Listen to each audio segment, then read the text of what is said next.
الحمد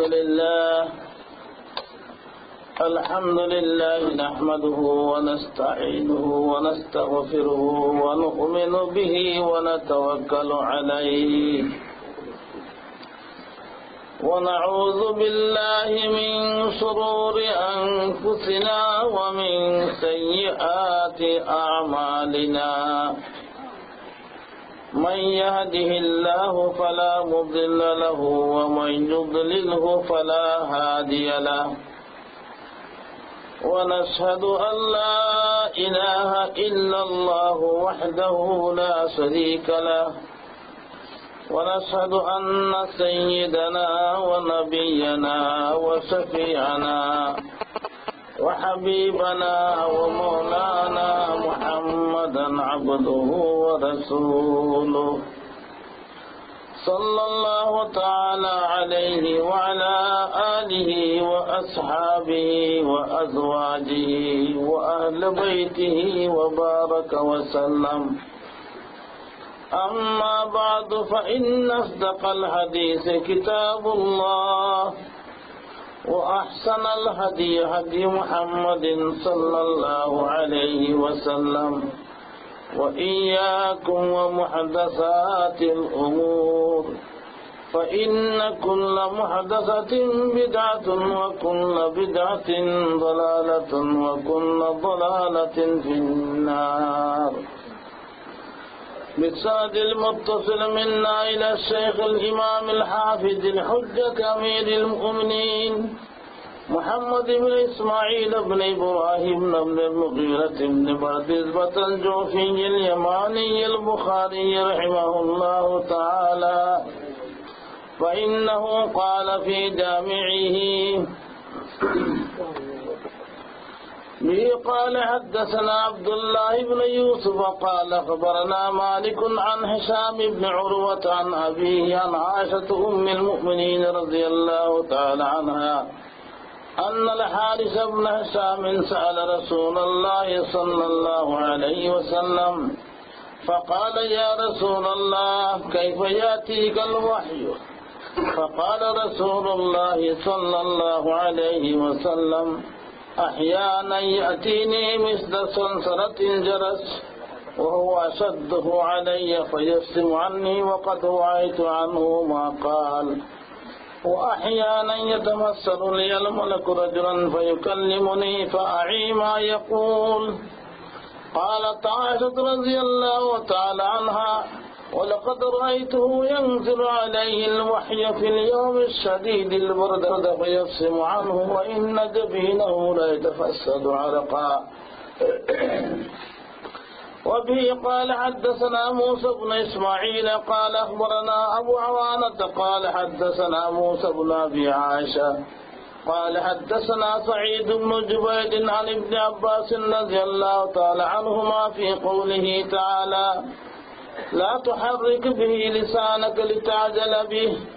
قال كان رسول الله صلى الله عليه وسلم يعالج من التنزيل شدة وكان مما يحرك شفتيه. فقال ابن عباس رضي الله تعالى عنهما فأنا أحركهما لك كما كان رسول الله صلى الله عليه وسلم يحركهما.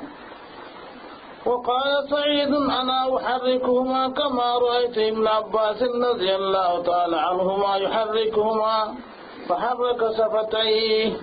فأنزل الله تعالى لا تحرك به لسانك لتعجل به إن علينا جمعه وقرآنه. قال جمعه لك صدرك وتقرأه فإذا قرأناه فاتبع قرآنه. قال فاستمع له وانصت ثم إن علينا بيانه ثم إن علينا أن تقرأه. فكان رسول الله صلى الله عليه وسلم بعد ذلك إذا أتاه جبرائيل استمع فإذا انطلق جبرائيل قرأه النبي صلى الله عليه وسلم كما قرأه. صدق رسوله النبي الكريم صلى الله على سيدنا ومولانا محمد وعلى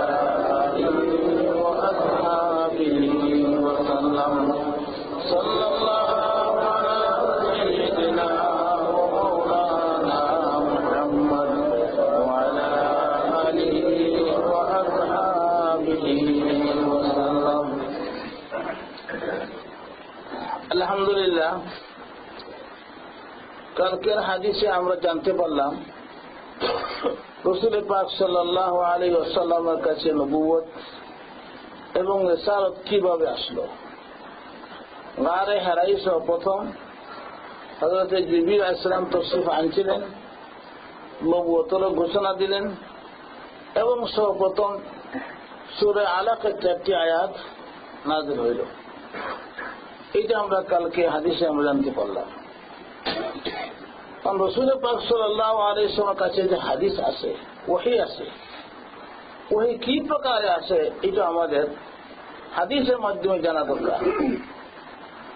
আমি আজকে তেলাওয়াত করেছি যে ওহী কিভাবে আসে। ইমাম বুখারী রাহমাতুল্লাহ আলাইহি হযরত আয়েশা উম্মুল মুমিনিন রাদিয়াল্লাহু তাআলা আনহা থেকে বর্ণনা করেন, أن الحارث بن حسام سأل رسول الله صلى الله عليه وسلم, حارث بن حسام رسول পাক সাল্লাল্লাহু আলাইহি ওয়াসাল্লাম কে জিজ্ঞাসা করলেন, فقال يا رسول الله كيف يأتيك الوحي, ওই কিভাবে আসে, ওই কিভাবে আসে আপনার কাছে, এটা উনি জানতে চান। তো সওয়াল দুই প্রকার। একটা সওয়াল আছে বুঝার জন্য প্রশ্ন করা, এই সওয়াল জায়েজ। রাসূলের কাছে কোনো কিছু বুঝার জন্য প্রশ্ন করা এটা জায়েজ। আরেক সওয়াল আছে যে একজন মানুষকে মানে তাকে আটকেবার জন্য, তাকে কোনো প্রকার সমস্যা ফেলার জন্য খারাপ উদ্দেশ্যে সওয়াল করে, প্রশ্ন এতরাজ করে। এতরাজ রাসূল পাক আলাইহিস সালামের কাছে কেউ এতরাজ মূলক প্রশ্ন করলে এটা হারাম। শুধু হারাম না, রাসূলের উপরে এতরাজ করলে ঈমান নষ্ট হয়ে যায়। তো এটা কিছু প্রশ্ন বলেন, এতরাজ করার জন্য আল্লাহ রাসূলের সামনে, রাসূলের উপরে এতরাজ করা এটা হারাম, নাজায়েজ, কুফরি। কিন্তু হ্যাঁ, বুঝার জন্য সওয়াল করা যে জায়েজ, পরন্তু কোন কোন ক্ষেত্রে এটা জরুরি হয়। অনেক সাহাবা সাহাবিয়াত তাদের থেকে হাদিসে কোন কিছু বিষয় সম্পর্কে প্রশ্ন করা যে হুজুর আমি বুঝি নাই, আমাকে বুঝিয়ে দেন, এটি হাদিসের প্রমাণ আছে। হযরত আয়েশা রাদিয়াল্লাহু তাআলা আনহা অনেক ক্ষেত্রে রাসূলুল্লাহর কাছে এরকম প্রশ্ন প্রায়ই করতেন। মানে আপনি বলবেন তারা তো আরবি, আরব জানে, তারা যখন আরবি ভাষা জানে তো প্রশ্ন কেন করে? এতে বোঝা গেল যে আরবি ভাষা হইলেই আরবিয়ানরা যে বুঝবে তা সম্ভব না। আরবি ভাষা জানলেই যে আরবি বুঝে নেবেন তা সম্ভব না। কোরআনের আয়াত বুঝতে গেলে অনেক ক্ষেত্রে এরকম জটিলতা আছে, রাসূল পাক সাল্লাল্লাহু আলাইহি ওয়াসাল্লামের কাছে প্রশ্ন করতে হয়। অনেক সাহাবা کرام এরকম প্রশ্ন করছে। এখানে তো প্রশ্ন করছে কাইফা ইয়াতিকাল ওয়াহী, হুজুর আপনাদের তো ওহী কিভাবে আসে? ওহী আসার মধ্যে সন্দেহ নাই, ওহী আসে কিভাবে এই নিয়ে প্রশ্ন। এই প্রশ্নের দুইটা দিক। একটা দিক হল যে ওহীকে নিয়ে আসেন জিবরিল আলাইহিস সালাম, উনি কিভাবে নিয়ে আসেন, এটা হলো ওহী আসার একটা প্রশ্ন। আমরা জানি যে জিবরিল আলাইহিস সালাম আসেন, ও জিবরিল আলাইহিস সালাম ওহী কিভাবে নিয়ে আসেন, হামিলে ওহী, হামিলে ওহীর প্রশ্ন, ওই কিভাবে নিয়ে আসেন। আর প্রশ্ন হইল যে সরাসরি আল্লাহ থেকে যদি ওহী আসে, জিবরিল আলাইহিস সালাম ছাড়া আল্লাহ সরাসরি, ওইটা কোন প্রকার? এখন এখানে প্রশ্নটা হলো কাইফা ইয়াতিকাল ওয়াহী, ওহী কিভাবে আসে। এই যে দুই প্রকার, যে ওহীর বাহক জিবরিল আলাইহিস সালাম উনি কিভাবে আসেন, আর একটা যে বাহক জিবরিল ছাড়া সরাসরি কিভাবে আসে, ওই দুটোই এক প্রশ্নের মধ্যে। এই জন্য রাসূল পাক সাল্লাল্লাহু আলাইহি ওয়াসাল্লাম ওহীর জাদুর মধ্যে হুজুরে বলেন فقال رسول الله صلى الله عليه وسلم احيانا কোন সময় ইয়াতিনি মিসলা সলসলাতিল জারাস।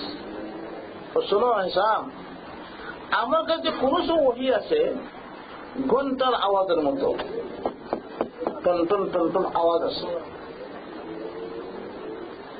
হুজুরে বললেন ওহী যখন আসে প্রথম অবস্থায়, আমি কি করে বুঝলাম যে ইয়াতিনি মিসলা সলসলাতিল জারাস মুসাবিহান সৌতুহু বিসৌতি সলসলাতিল জারাস। ঘন্টা, যে ঘন্টার মধ্যে জিঞ্জির দিয়ে বাড়ি দিলে টন টন টন টন যে আওয়াজ করে, যে লোহা দিয়ে বাড়ি দিলে ওই রকম আওয়াজের মতো আমার কাছে আসে। এখন এই যে ঘন্টার আওয়াজের মতো ওহী আসে, এটা হুজুরে বললেন ওহী আসার একটা কৈফিয়ত, আসার একটা অবস্থা। যে ঘন্টার আওয়াজটা, এই আওয়াজটা যে টনটন আওয়াজ, এটা কিসের আওয়াজ? এ নিয়ে মুহাদ্দিসিনে কেরাম কত যে বলছে যে ঘন্টা আওয়াজ এটা কি, টনটন আওয়াজ করলো কানে। এগুলো মুহাদ্দিসিনে কেরাম বলে যে ওই যে টনটন আওয়াজটা এটা হলো ভূমিকা। ভূমিকা কি? যে এই টনটন আওয়াজে ইঙ্গিত করে যে আপনার পরে ওহী আসতেছে। যেমন টেলিগ্রাফি আগে ছিল, ধরে টক্কর ধরে টক্কর ধরে টক্কর, মানে আমার একটা টেলিগ্রাম আসতেছে। আর বর্তমানে টেলিফোনে টিপ দিলেই ফোন ফোন ফোন ফোন করে, মানে আপনার টেলিফোন আসছে ধরেন। এটা হলো ভূমিকা। এটা কিন্তু আসলে কথা না। টেলিফোন করলে পরে যে ফার্স্টে যেটা আওয়াজ হয় টনটন আওয়াজ, এটা কিন্তু ভূমিকা। অর্থাৎ আপনার লাইন ক্লিয়ার হয়েছে, তখন কথা আসবে, আপনি রিসিভার উঠান, এটা ইঙ্গিত করে না। তো অনেকে বলেন যে রাসূল পাক সাল্লাল্লাহু আলাইহি ওয়াসাল্লামের কাছে আল্লাহ কালাম আসবে, কালাম আসবে। এই যে আসবে তার প্রাথমিক যে একটা নিদর্শন চিহ্ন, নিদর্শন চিহ্ন এটা কি? যে ঘন্টার আওয়াজের মতো কানে আওয়াজ আসলেই তখন কি হয়, রাসূল পাক সাল্লাল্লাহু আলাইহি ওয়াসাল্লাম তখন এই তাম দুনিয়ার প্রতি যে মনের ঝুঁক ছিল, জেহেনের, এই সমস্ত বন্ধ করে দিয়া ওইটার দিকে লক্ষ্য করেন যে এই টনটন আওয়াজের পরে কি আসতেছে। তো সমস্ত দুনিয়ার থেকে সম্পর্ক বিচ্ছিন্ন হইয়া নিজে একেবারে ধ্যান করতে হয় ওই আওয়াজের প্রতি, এরপরে কি আসতেছে কি আসতেছে। তখন এই আয়াত নাযিল হয়, রাসূল পাক সাল্লাল্লাহু আলাইহি ওয়াসাল্লাম তারপরে বয়ান করেন। এই হলো এক ব্যাখ্যা। আরেক ব্যাখ্যা হলো এই যে ঘন্টার আওয়াজ, টনটনে আওয়াজ, এটা আসলে জিবরিল আলাইহিস সালামের পরের আওয়াজ, না। জিবরিল আলাইহিস সালাম যখন আসেন তো উনি আসে ওই যে পর মারেন, আমি আসছি আল্লাহর ওহী নিয়া, ওনার ডানার আওয়াজ টন টন টন টন টন টন টন টন। এটা হলো জিবরিল আলাইহিস সালামের ডানার আওয়াজ। আর এই আওয়াজটা আসতে বললেন যে হুজুর সাল্লাল্লাহু আলাইহি ওয়াসাল্লাম বুঝে নিয়েছেন যে এখন জিবরিল আলাইহিস সালাম আসছেন, ওহী নাযিল হবে। এটা হলো আরেক ব্যাখ্যা। দেখেন হাদিস বুঝা কত কঠিন, হাদিস বুঝা কত কঠিন। উলামা মুহাদ্দিসিন কত চেষ্টা করছেন রাসূল পাক সাল্লাল্লাহু আলাইহি ওয়াসাল্লামের হালাতকে সহি ব্যাখ্যা দেওয়ার উম্মতকে ভালো করে বুঝো। এগুলি তোমার মনোক্তি বললেই হবে না। হিসাব ইবনে হিসাম, হারিস ইবনে হিসাম প্রশ্ন করলেন আর রাসূল পাক সাল্লাল্লাহু আলাইহি ওয়াসাল্লাম জবাব দিলেন। এই জবাবের ব্যাখ্যা তো বুঝতে হবে, কারণ ওহী সম্পর্কে ভুল ধারণা করলে ঈমান নষ্ট হয়ে যেতে পারে। যদি কেউ বলে যখন ওহী আসতো তো শয়তান আসতো কানে কানে অনেক কিছু বলে, যাদেরকে আসিফে ধরে দেখছেন না, তো আমার কানে কানে কে জানে কি বলে, আসিফ মাসে বলে না, যারা আসিফে ধরে কোন আমার পর্যন্ত তো আমার বলে তো কোন আমার আগে হাঁটিয়ে হাঁটিয়ে যায়, কানে কানে কি বলে।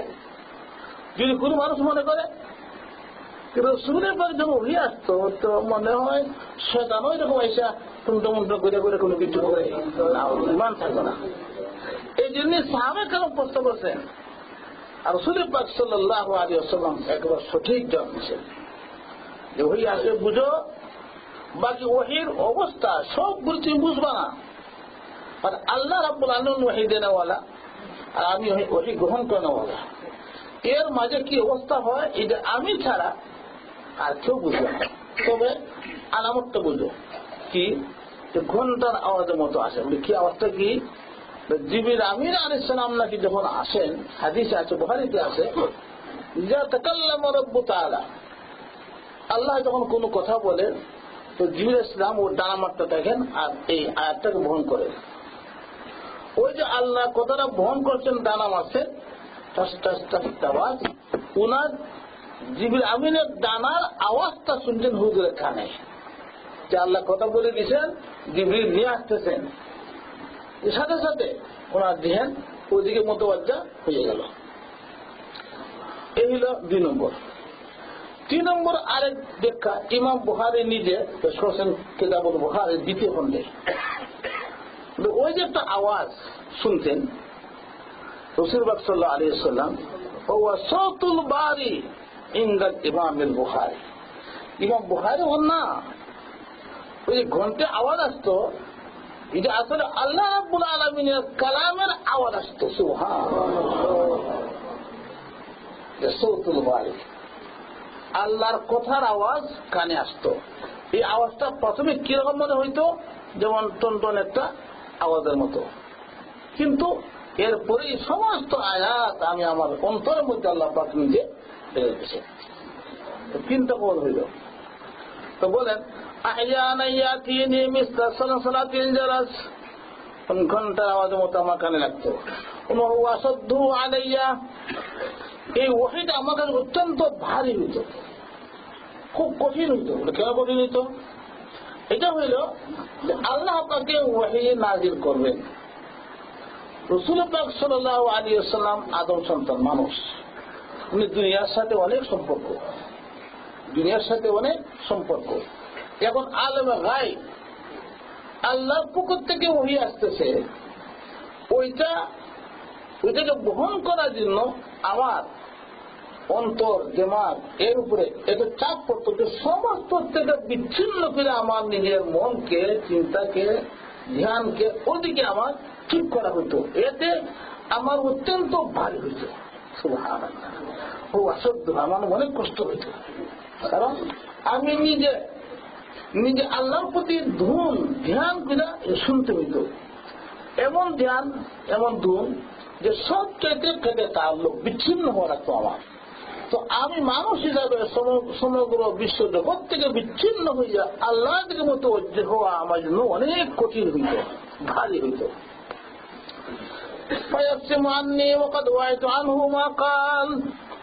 এই ভাবের মধ্যে আল্লাহ রাব্বুল আলামিনের ওহী আসা শেষ হইল। যখন নাকি শেষ হয়েছে ওহী আয়াতের নজুল যখন শেষ হয়েছে, শেষ হওয়া মাত্রই আমার অন্তরে টেপ রেকর্ডের মতো সমস্ত রেকর্ড হয়ে গেছে। আমার পড়ার জন্য চেষ্টা করতে হয় নাই, আমার চেষ্টা করতে হয় নাই। যেমন পারিসাব করার পরে তো আস্তে আস্তে আস্তে আস্তে রেকর্ড হয়। যখন রেকর্ড হয়ে যায় তখন তো টিপ দিয়ে অটোমেটিক বাজে, ঠিক না? এটা তো টেপ রেকর্ডের টেপ করে, এখানে কেউ টেপ করে না। আল্লাহ রাব্বুল আলামিন স্বয়ং নিজে আয়াতটা নাযিলের সাথে সাথে আল্লাহ রাসূলের অন্তরের মধ্যে সমস্ত এমন ভাবে হেফাজত সংরক্ষণ করে দিয়েছেন। ওয়াকাদ ওয়াইতু আনহু মা কাল, আল্লাহ যা বলছেন ওই শেষ হইতেই সমস্ত এক পারা আধা পারা যা নাযিল হয়েছে সমস্ত সাথে সাথে আমি বলতে পারি। কোন একসাথে আমার 2, 4, 5 পাতা নাযিল হয়, কোন সময় একসাথে আধা সূরা নাযিল হয়েছে, অর্ধেক পারা। যত নাযিল হোক, হুজুর নিজে আরবি লেখাপড়া করেন নাই, কিন্তু আজ যখন নাযিল হয় একসাথে এক পারা আধা পারা সমস্ত সাথে সাথে বলতে পারেন, বলতে পারেন। কারণ এটা আল্লাহর পক্ষ থেকে হেফাজত করা, এটা রেকর্ড আল্লাহর পক্ষ থেকে, হেফাজত আল্লাহর পক্ষ থেকে, সমস্ত আল্লাহর পক্ষ থেকে। হুজুরে বলেন আমার খুব ভারী হইতো, এই ভারী হওয়ার কথা, এমন ভারী হওয়ার কথা বলছেন যে কোন সময় কোন উঠির উপরে বসা থাকলে হুজুরের শরীর যখন চাপ পড়তো ওয়াহি নাযিল হওয়া, তো শরীর এত ভারী হইতো যে উঠে 30-40-60 মন বহন করতে পারে সেই উট তার পা সরে দিয়ে এমনি লেটে হারিয়েছে। একমাত্র কসওয়া উটনি ছাড়া আর কোন পুষ্টি হুজুর বসা থাকলে আর ওহির বহনের সময় আস দাঁড়াইতে পারে নাই, বুঝে দিল। একমাত্র কসওয়া উঠতে গেলে তৌফিক দিয়েছিলেন যে তোমার উপরে আমার নবীজি থাকলে যদি আমি ওহী নাযিল করি যে তুমি এক পথ বহন করতে পারবা। সুবহানাল্লাহ। সানুলকি আলাইকা কাওলান সাকিলা, আল্লাহ বলেন সানুলকি আলাইকা কাওলান সাকিলা, যে কওল আল্লাহর কালাম অত্যন্ত ভারী। তো অন্য আয়াত আছে ওদের ব্যাখ্যাটা দেয় না। তো গেলে একটা 2 নম্বর, ও আহইয়ানা ইয়াতামাসসালু লিয়াল মালাকু রাজুলা, আর কোন সময় ওহী নাযিল হইতো কিভাবে, যে ফেরেশতা আসতেন মানুষের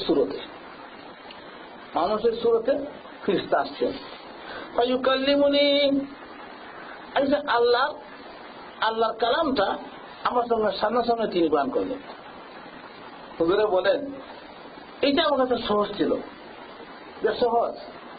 জিবরিল আলাইহিস সালাম মানুষের সুরতে আইসা ফাতামাসসালাল্লাহা বাসারান সাবিয়্যা, কোরআনের মধ্যে আছে যে মানুষের সুরতে কোন সময় জিবরিল আলাইহিস সালাম পশু আনতেন, আনার পরে আল্লাহর কালাম পৌঁছে দিয়েছেন, আল্লাহ কালামটা পৌঁছে দিয়েছেন। হুজুরে বলেন যখন মানুষের সুরতে আসতেন জিবরিল আলাইহিস সালাম আর আল্লাহর কালামকে ওহীকে পাঠাতেন,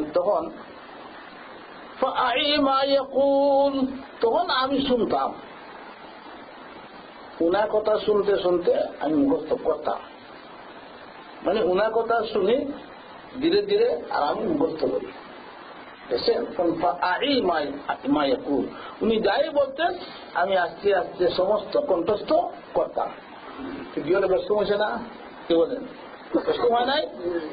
আগেরটা যে সরাসরি নাযিল করা মাত্রই রেকর্ড হয়ে গেছে হুজুরের অন্তরে, চেষ্টা করতে হয় নাই, চিন্তা করতে হয় নাই যে কি আমি এখন মুখস্থ করে নেই, কোন শব্দ বলে কোন শব্দ, কোন ফিকির নেই। আর দ্বিতীয় সূরাতে যখন জিবরিল আলাইহিস সালাম নিজে উনি ছিলেন যে নূরি 120, যার 600 দানা, জিবরিল এত বড়, উনার 600 দানা সহ একবার বলছিলাম ভাই জিবরিল আমি তোমাকে দেখতে চাই, না দেখবেন? একটু দেখেন বলতে দাঁড়াইছেন, সুবহানাল্লাহ কাদ সাদ্দাল উফুকা, তাম পৃথিবী ঢেকে গেছে ওনার শরীরে। আর 600 দানা, এক এক দানা 600 দানা, 300 600, এক এক দানার ক্ষমতা কত? লূত আলাইহিস সালামের জাতিকে নাকি যখন ধ্বংস করেন, মাত্র ওনার এক দানার এক কোনার জমিনে ঢুকাইছেন, সমস্ত জমিন উল্টে ধ্বংস করে দিয়েছে। আমার কোন প্রকার কষ্ট হয় নাই। জিবরিল আলাইহিস সালাম ওনার 600 দানার সাথে ওনার শক্তি কত, এক রাতে বলেন ইসা আলাইহিস সালামকে যেদিন ওনার ভাইয়েরা জিজ্ঞাসা করছিলেন আল্লাহ রাসূল সাল্লাল্লাহু আলাইহি ওয়াসাল্লাম, ও জিবরাইল আচ্ছা বলো তো তোমার কোনদিন আল্লাহর আরশ আজিম থেকে দুনিয়াতে আসতে বা কোনো ওয়ার্ডার পালন করতে, তো আসা যাওয়া করতে কষ্ট হয়েছিল? বলি ইয়া রাসূলুল্লাহ একদিন আমি একটু বেগে চলতে হয়েছি। একদিন মানে কোন দিন? যেদিন ইসা আলাইহিস সালামকে ওনার ভাইয়েরা রশি দিয়া বান্ধিয়া লটকাইছে কূপের মাঝে, আর যখন এই কূপে লটকাইছে ওই সময় রশি কাটিয়ে দিছে, এবং নিচে পাথর ছিল, অন্ধকার কূপ, নিচে পাথর। আর ইউসুফ ইবনে এক রাসূল ইব্রাহিম ইয়াকুব আলাইহিস সালামের ছেলে, ইয়াকুব নবীর ছেলে, উনি নবী হবেন আল্লাহ জানেন নবী হবেন, নবীর ছেলে। ভাইয়েরা হিংসা করিয়া ওনাকে রশি দিয়ে বান্ধিয়া বাস একটু কুবের মধ্যে জড়াইয়ে রশি কাটিয়ে দিছে। যেদিন নাকি রশি কাটিয়ে দিছে এই সময় আমি আর সে আজিম আল্লাহ কাছে ছিলাম। আল্লাহ বলেন যাও পাথরের ঠেস খাইবার আগে রক্ষা করো। কোথায় আছে আজিম, তার দূরত্ব কত কি পরিমাণ কল্পনার বাহিরে। 1,00,000 আলোকবর্ষ মাইল দূরে আমেরিকান বিজ্ঞানীরা বলছে জ্যোতিষ্ক ধরা পড়ছে নক্ষত্র 1,00,000 আলোকবর্ষ দূরে।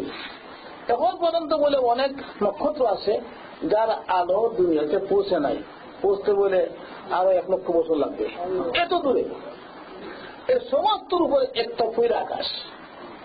ইবনে আব্বাস রাদিয়াল্লাহু আনহু বয়ান ফরমান ইন্নাল কাওয়াকিব মুআল্লাকাতুন বাইনাস সামাই ওয়াল আরদ, যত গ্রহ নক্ষত্র দেখা যায় সমস্ত আকাশের নিচে ঝুলন্ত অবস্থা আছে, আকাশ এর ঊর্ধ্বে।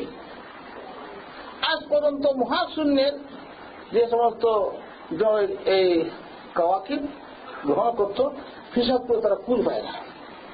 প্রথম আসমান যদি এত দূর হইল, এরপরে তৃতীয় আসমান, চতুর্থ আসমান, পঞ্চম আসমান, ষষ্ঠম, সপ্তম, আর কত উঁচা কল্পনা করা যায় না, ঠিক না? ঠিক। তিনি বললেন ইয়া রাসূলুল্লাহ আমি আল্লাহর কাছেই ছিলাম। আল্লাহ বলেন যাও, রশি কাটিয়া দিছে ভাই, আর হিংসা করিয়া আর পাথরের ঠেস লাগবে আমার নবীর ছেলে ইউসুফ নবী ভাবে আটকাও। ওই সময় আরশে আজিম থেকে ওনাকে এসে আমি হাত দিয়ে আটকে নিয়েছি, মাত্র 5-6 হাত নিচে যাইয়ে। একটা ভারী শরীর, কয় মিনিট লাগে? 1 মিনিট, আধা মিনিট। উনি এত দূর, ওই দিন আমি একটু দ্রুত বেগে এসে পট করে রুবে দিচ্ছি, ওনার শরীরে পাথরে কোনো আঘাত লাগে নাই। এমন শক্তি জিবরাইল আলাইহিস সালামের। ওই 600 ডানাওয়ালা হুজুর বললেন জিবরাইল আপনি তো অনেক আয়াত নাযিল করছেন, একদিন আপনার আসলটা আমাকে দেখান না, আসল সুরতটা ও দেখবেন। দেখে নিন ওর কাসাদ্দল উফুকা, এত বিশাল ওনার শরীর, নুরানি শরীর, 600 ডানা একবারে পূর্ব প্রান্ত সমস্ত ঢেকে গেছে। বুঝেন যে কত বড় জিবরাইল সালাম। কিন্তু যখন আল্লাহ পাকে বলেন জিবরাইল তুমি যখন মানুষ সুরতে আমার হাবিবের কাছে তুমি যাও, এখন জিবরাইল আলাইহিস সালাম কত বিশাল আকৃতি, ছোট্ট মানুষের আকার ধরে তুমি গেছ আমার সালাম বলে আয়াত নাযিল করে আসো। তখন জিবরাইল আমিন বিশাল আকারে দিবে, উনি মানুষের আকারে ছোট্ট আকৃতিতে আসতে ওনার কষ্ট হইত, কিন্তু রাসূল সাল্লাল্লাহু আলাইহি ওয়াসাল্লামের কোনো কষ্ট হয় নাই। উনি বলছেন যে প্রথমটা আমার কষ্ট হইত, কারণ আমি দুনিয়ার সমস্ত সম্পর্ক বিচ্ছিন্ন করে আলম গায়বের সঙ্গে আমার ধ্যান কি করতে হইত, আর সরাসরি আয়াত নাযিল হইত, আমার কষ্ট হইত। আর দ্বিতীয়টা মধ্যে আমার কষ্ট কম, জিবরিল মানুষ সুরতে আসছে।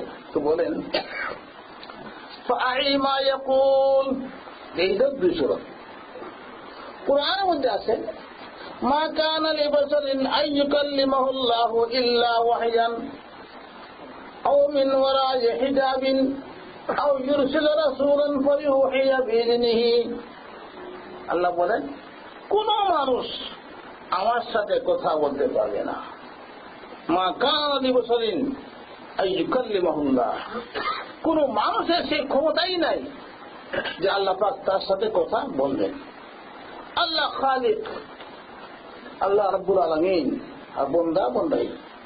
তবে মাত্র 3টা সূরা আছে ইল্লা ওয়াহয়ান, আল্লাহ যদি নিজে কোন নবী রাসূলকে সরাসরি ওহী দেন তাহলে আল্লাহ তার সঙ্গে কথা বলবেন ওহীর মাধ্যমে। এই যে আর ওহী আছে কার কাছে? নবী রাসূলের কাছে ওহী আছে। তো নবী রাসূলের কাছে ওহী আছে, ওহী সরাসরি আল্লাহ পক্ষ থেকে আসে, মাধ্যম ছাড়া, মধ্যে কোনো ফেরেশতা নাই। আল্লাহ সরাসরি রাসূলের সঙ্গে কালাম করবেন, এটা হল 1 নম্বর।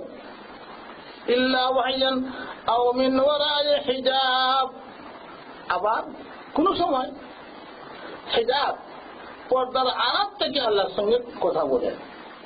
হুজুরে পাক সাল্লাল্লাহু আলাইহি ওয়াসাল্লাম মেরাজ শরীফ গেছিলেন না? কি বলেন? গেছেন। মেরাজ শরীফ কালাম হয় নাই? কালাম হয়েছে। ওই কালামটা কিভাবে হয়েছিল? যে হিজাবের আড়াল থেকে, হিজাবের আড়াল থেকে কথা হয়েছিল। এটা এগুলো ওলামা কালাম করেন যে হিজাবের মানে পর্দা আড়াল, আড়াল থেকে আল্লাহ কথা বলছেন। আর এগুলো বলেন না, ওই যে হিজাবের আড়াল থেকে কথা বলেন, এটা হলো মুসা আলাইহিস সালামের সাথে দুনিয়াতে তুর পাহাড়ে আল্লাহ হিজাবে আছেন আর নিজে কালাম করতেছেন। উনি বলেন রব্বি আরিনি, আমাকে দেখা দেন। বলে না, সম্ভব না দেখা দুনিয়াতে। কাশির মধ্যে আছে না? কাশির মধ্যে আছে, দেখা সম্ভব না। তো বলেন যে হিজাব মানে আড়ালে থেকে কথা বলা মুসা আলাইহিস সালামের সাথে হয়েছিল দুনিয়াতে। আর হুজুরের সঙ্গে যে কথা হয়েছিল আরশে আজিমে, এটা কিন্তু হিজাব না, এটা হিজাব না, বরঞ্চ আল্লাহ পাক হুজুর ইসলামকে দাওয়াত দিয়ে নিয়ে আরশে আজিমে তার নুরানি, আল্লাহ পাক তার জাতি নুরানি পর্দা এটা তো থাকবেই। অন্য কোনো হিজাব নাই, অন্য কোনো হিজাব নাই। হুজুরের নুরানি রাতের নুরানি পর্দার সাথে আল্লাহকে দেখছেন। কিভাবে দেখছেন? এটা হুজুর এটাও বলছেন, রাআইতু রাব্বি নূরান, আমি শুধু আল্লাহকে নূর দেখছি আর নূরের মাঝেই আমি আল্লাহর কথা বলছি। এটা অন্য কোনো হিজাব নাই। হ্যাঁ, এতটুকু ওকার হিজাব হুয়া নূর, হুজুরের আল্লাহ রাব্বুল আলামিন জাত ও নূর, হিজাব ও নূর, কিন্তু সামনাসামনি, অন্য কোনো হিজাব নাই। মুসা আলাইহিস সালাম তুর পাহাড়ে এর বিরাট আড়াল, আর এগুলো পৃথিবী, এখানে আল্লাহ আওয়াজটা শুধু শুনতেছেন। এটা কোন কিছু দেখা সম্ভবই না। দোয়া করছিলেন রব্বি আরিনি, আল্লাহ আপনি দেখা দেন। না লান তারানি, এই জমি দেখা সম্ভব না।